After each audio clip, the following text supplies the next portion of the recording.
My name is Roskin, and I work at Duke Physical Therapy.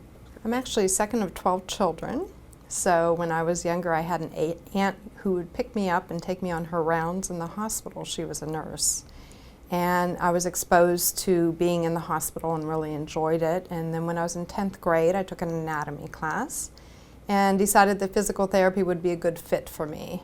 I treat any outpatient orthopedic injuries, people with status post total knee, back surgery. I treat people of all ages, from teenagers to older people, and just working on getting people back to their functional goals and teaching them and educating them about exercise and rehab.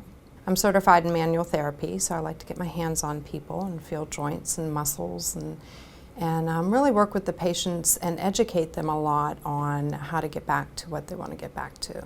I think that Duke has wonderful communication between providers. I think that this is something that's lacking in a lot of other healthcare systems. And I've seen, if I have a patient come in who's having a trouble or may need an x-ray or something, it's very easy to connect with their primary care physician or the orthopedic surgeon and immediately get what they need. And since I've been at Duke a long time, I also have really good resources to know if the patient needs somebody other than me, which direction to point them in.